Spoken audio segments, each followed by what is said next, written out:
Hello everyone, how are you? I hope you are fine and safe. Please subscribe my channel and click on notification bell icon. મિત્રો આજે આપણે ધોરણ 12 વિષય છે મનોવિજ્ઞાન અને એનું પહેલું પ્રકરણ સંવેદન ધ્યાન અને પ્રત્યક્ષીકરણ જેના વિશે આપણને રિંકુ પટેલ સમજાવશે. હેલો, કેમ છો બધા? મજામાં? ધોરણ 12માં આપના સૌનું સ્વાગત છે. આપણે ધોરણ 12માં મનોવિજ્ઞાન વિષય વિશે અભ્યાસ કરવાનો છે. આપણે 11મા ધોરણમાં મનોવિજ્ઞાન ભણી ગયા છીએ અને પહેલાં તો આપણે મનોવિજ્ઞાન એટલે શું એની વ્યાખ્યા સમજવાની છે. મનોવિજ્ઞાન એ માનવીના વર્તનનો અભ્યાસ કરતું વિજ્ઞાન છે. જેમ કે સમાજશાસ્ત્ર શું છે, જો વિષય આપણે જે ભણીએ છીએ તો એ વિષયના કેન્દ્રમાં શું છે એ પહેલાં આપણે સમજવાનું છે. આપણે 11મા ધોરણમાં જોયું તેમ કે મનોવિજ્ઞાન એ માનવના વર્તનનો અભ્યાસ કરતું વિજ્ઞાન છે. તો હવે આજે આપણે પહેલું પ્રકરણ મનોવિજ્ઞાનનું શરૂ કરીએ, જેનું હેડિંગ છે સંવેદન, ધ્યાન અને પ્રત્યક્ષીકરણ. જો કે આનું થોડું જ્ઞાન મેં તમને 11મા ધોરણમાં આપી દીધું હતું. હવે આને આપણે ડિટેલમાં સમજવાનું છે. તો ચલો શરૂ કરીએ. અગાઉ ધોરણ 11માં આપણે જોયું છે તે પ્રમાણે મનોવિજ્ઞાનના અભ્યાસમાં કેન્દ્ર સ્થાને માનવ વર્તન છે. જે મેં કહ્યું હમણાં, માનવ વર્તનને અસર કરતા પરિબળો અનેક છે. માનવી દરેક સમયે અલગ અલગ વર્તન કરે છે. આપણે જોઈએ છીએ વર્તન એનું અલગ હોય. કોઈ સાચું બોલે છે, કોઈ ખોટું બોલે છે.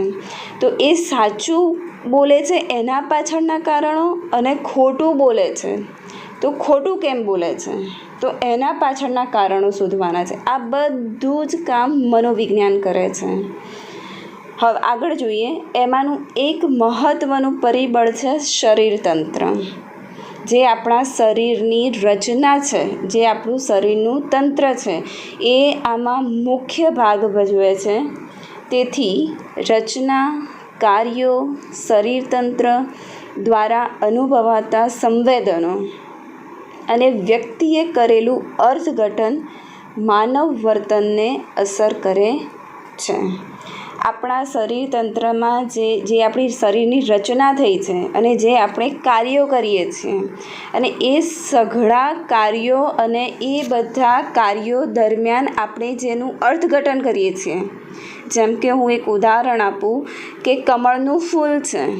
જો તમારી આંખો બંધ કરી દેવામાં આવે અને તમને હાથમાં ગુલાબનું ફૂલ આપવામાં આવે અને તમને કહેવામાં આવે કે ચલો તમે આને ઓળખી બતાવો, તમે એને જોવાથી આંખો તમારી બંધ છે, પણ જો એની સ્મેલથી તમને ખબર પડી જશે કે ના આ ગુલાબ જ છે. આ તમને કેવી રીતે ખબર પડી? તમે અર્થઘટન કર્યું.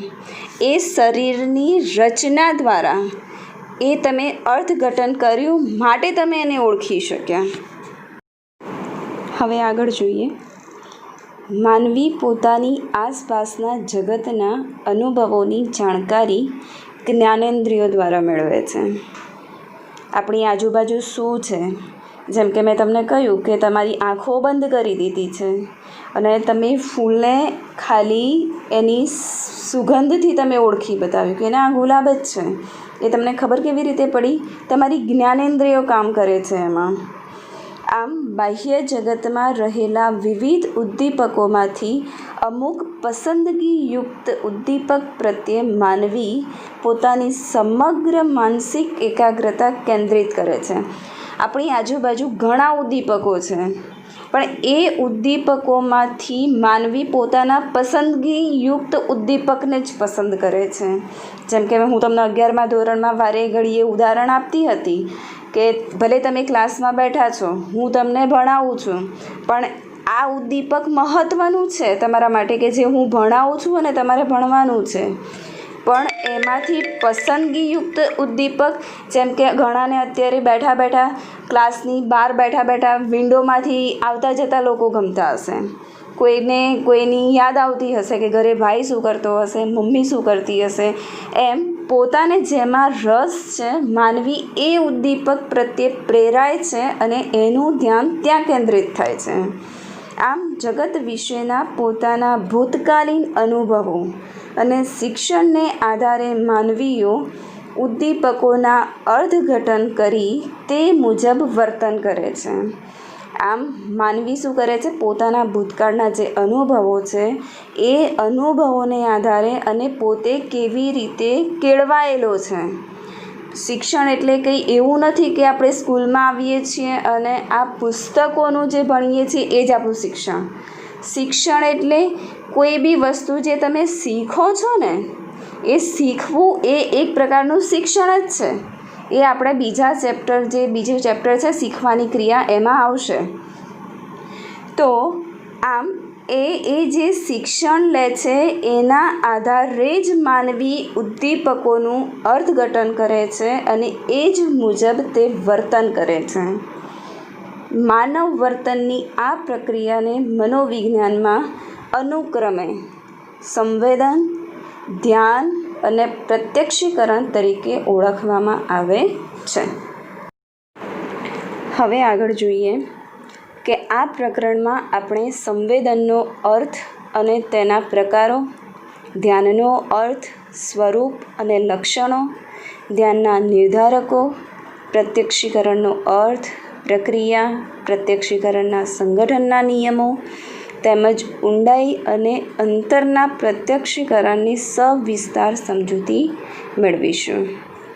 હવે આપણા પ્રકરણનો મુખ્ય પોઈન્ટ ચાલુ થાય છે સંવેદન. સંવેદન શું છે? તો એના અર્થ અને સમજૂતીમાં જોઈએ તો સંવેદન એટલે જ્ઞાનેન્દ્રિયો દ્વારા થતો ઉદ્દીપકનો અનુભવ.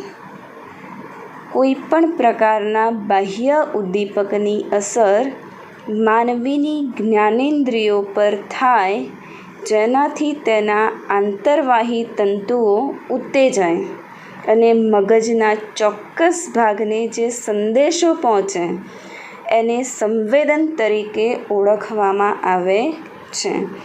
આપણે આગળ કહ્યું એમ કે આપણી આજુબાજુ અસંખ્ય ઉદ્દીપકો છે અને એ જે ઉદ્દીપકો છે એ ઉદ્દીપકોની અસર આપણી જ્ઞાનેન્દ્રિયો પર થાય છે અને એનાથી જે આંતરવય તંતુઓ ઉત્તેજાય છે અને મગજના ચોક્કસ ભાગને જ્યારે સંદેશો પહોંચે છે તેને સંવેદન તરીકે ઓળખવામાં આવે છે.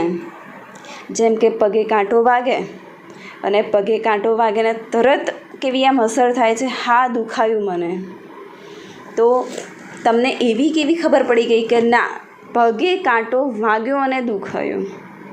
કોઈ તમને ટિકલ કરે છે તો તમને હસવું આવે છે, એ ટાઈમે તમને રડવું આવે છે ના.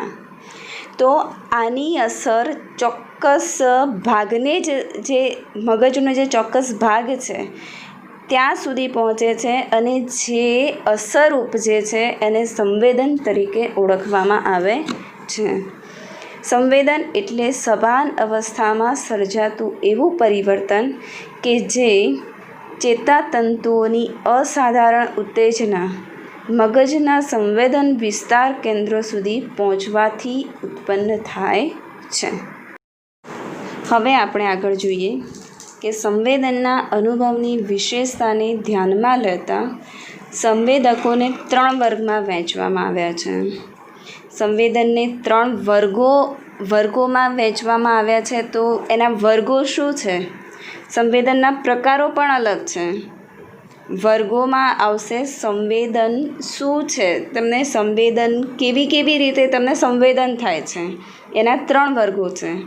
પહેલું છે બાહ્ય સંવેદકો, બીજું છે શરીર સંવેદકો અને ત્રીજું છે આંતરિક સંવેદકો. હવે આને આપણે જોઈએ બાહ્ય સંવેદકોમાં શેનો સમાવેશ થાય છે? તો બાહ્ય પર્યાવરણમાં રહેલા વિવિધ ઉદ્દીપકો જેવા કે પ્રકાશ, ધ્વનિ, ગરમી, ઠંડી, સ્પર્શ, દબાણ તેમજ વિવિધ રસાયણો વગેરેમાં થતા ફેરફારો જે આપણી વિવિધ જ્ઞાનેન્દ્રિયોને ઉદ્દીપ્ત કરે છે. બહારના સંવેદકોમાં પ્રકાશ. તમે દિવસે ટ્યુબલાઇટ ચાલુ કરો છો, દિવસે અજવાળાની જરૂર પડે છે? ના, કેમ કે તમને એ સંવેદન થાય છે કે અત્યારે જરૂર નથી, તો તમે નથી કરતા. જેવું અંધારું થાય છે તરત તમે અજવાળું કરો છો. ધ્વનિ.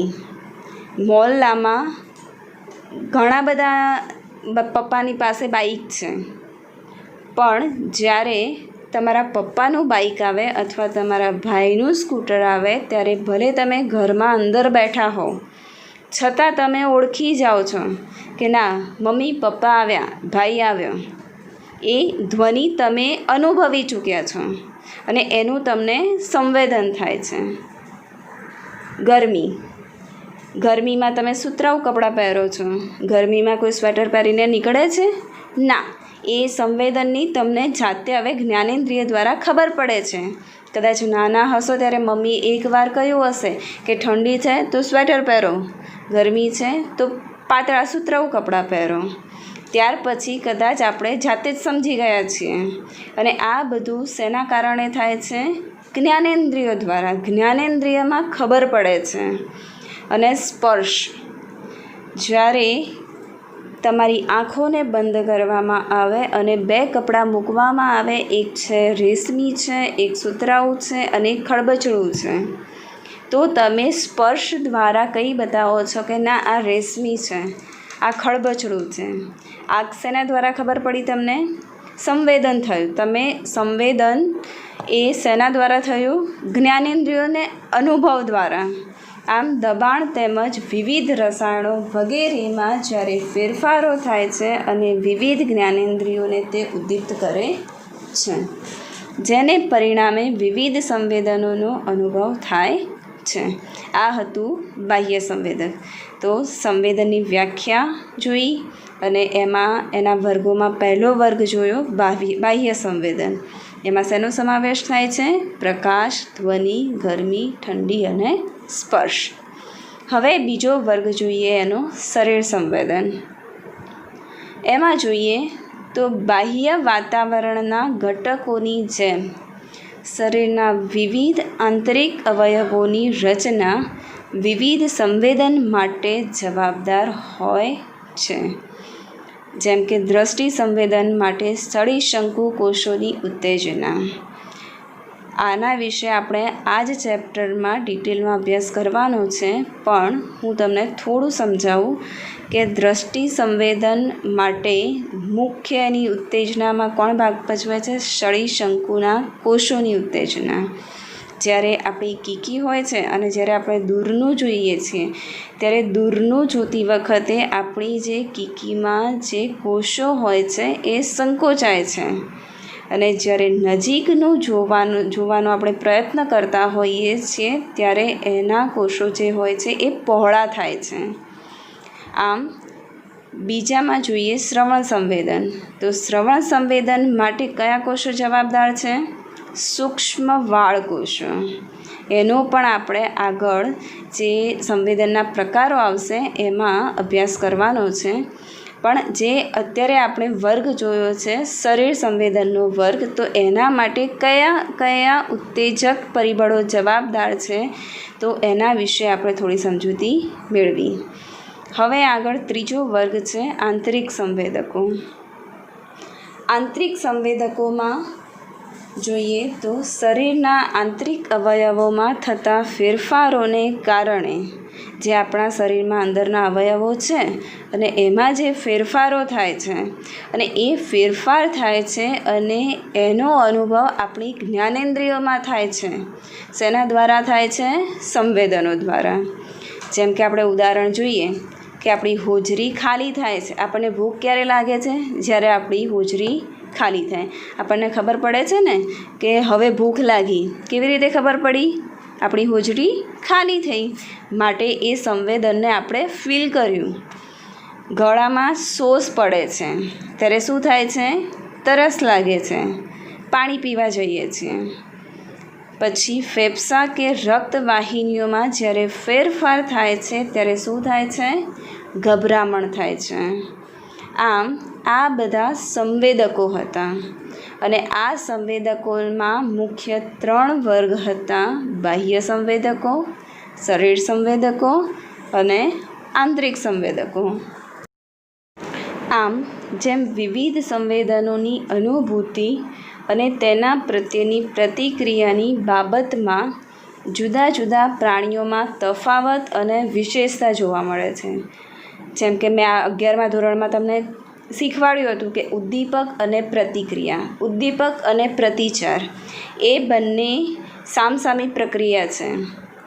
ઉદ્દીપક એટલે જે હું અત્યારે ભણાવી રહી છું એ ઉદ્દીપક છે અને હું જે તમને શિક્ષણ આપું છું અને એ શિક્ષણનો જ્યારે હું તમારા જોડે ઉત્તર માગું અને તમે જે જવાબ આપો છો એ શું થઈ? પ્રતિક્રિયા, પ્રતિચાર. આમ દરેકમાં આમાં તફાવત અને વિશેષતા જોવા મળે છે. તેમ માનવી વચ્ચે પણ સંવેદનની અનુભૂતિની બાબતમાં તફાવત જોવા મળે છે. દરેક માનવી અલગ અલગ છે, એના શરીરની રચના અલગ છે. દરેકને એક સરખું સંવેદન થાય એ જરૂરી નથી. જેમ કે આપણે કોઈને ગલી કરીએ છીએ તો ઘણાને ગલી થાય છે અને ઘણાને તમે ગમે તેટલી કરો પણ એને થતી નથી. તો આ શું થયું? માનવી વચ્ચે સંવેદનના અનુભવની બાબતમાં તફાવત. માનવી પોતાની ઇન્દ્રિયોને વિશિષ્ટ તાલીમ અને અનુભવથી કેળવીને સામાન્યથી વધુ સંવેદનશીલ બનાવી શકે છે. સંવેદન દરેક માનવીને થાય છે, પણ જો એ સંવેદનની પ્રક્રિયામાં માનવી પોતાની ઇન્દ્રિયોને જ્યારે વિશિષ્ટ તાલીમ આપે છે અને એને જ્યારે તાલીમ આપવામાં આવે છે ત્યારે એ તાલીમ અને અનુભવથી તે પોતાની સામાન્યથી વધુ સંવેદનશીલ બની શકે છે. તો આ હતા આપણા સંવેદનના વર્ગો. હવે આપણે આગળ જોઈશું, નેક્સ્ટ ચેપ્ટરમાં જોઈશું સંવેદનના પ્રકારો. Okay, keep in touch, be safe, bye by.